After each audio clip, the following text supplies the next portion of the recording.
Živijo, tukaj Simona. Danes sem ti pripravila položaj, ki se imenuje kravji gobec. Ta res blagodejno sprošča kolke, istočasno bomo pa razbremenili ramenski obroč, tako da kar začnemo.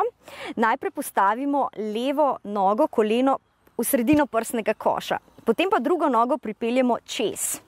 Tako da je res koleno nad koleno. Zdaj smo pozorni, da je zadnjica lepo na tleh, sproščena, hrbtenica pa pokončna. Če slučajno ta položaj ni mogoč, potem spodnjo nogo kar lepo iztegni. Tako, na ta način. Zdaj bom pa pokazala še roke. Torej, dvignemo nasprotno roko od kolena, ki je zgore. Kar lepo podaljšaš vdih, pokrči komolc in pelješ dlan med lopatici. Zdaj imamo kar nekaj variacij, tako da ti predlagam, da izbereš tisto, ki ti danes ustreza. Z drugo roko primaš za komolec in lepo raztegnemo, podaljšamo. In zdaj res dobro čutimo, kako se razteza rama. Zdaj pa, če bo šlo, z drugo roko pelješ zadaj, najdeš prste, preprimaš in lepo raztegnemo.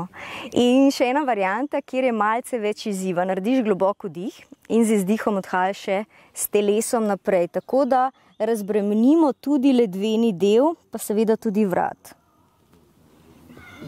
Z naslednjim vdihom dvignemo navzgor in lepo sprostimo, stresamo. Naredimo še na drugo stran, tako da zamenjamo nogo, ki je bila zgoraj, sedaj spodaj, pa druga čez.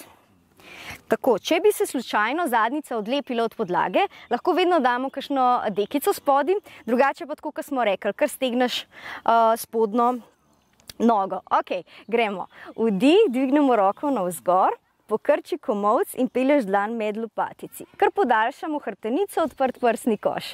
Primeš lahko za komolc in lepo potisneš navzdol, tako da je prijetno, ok? Ves čas lepo dihamo. Ker globoko vdih in izdih. In zdaj, če bo mogoče, pripelješ roko torej zadaj, najdeš prste in še en trik. Če slučajno ne najdeš prstov zadaj, lahko vedno uporabiš kakšen jogijski trak ali pa dolgo majico. Gremo še po en vdih, pa izdih, pa s trupom naprej. Še poglobimo položaj, tako da fino zmasiramo kolke in tudi istočasno trebušček. Kar en vdih, izdih sprostiš. Z vdihom poravnamo, izdih stresamo in smo. Hvala za danes, namaste.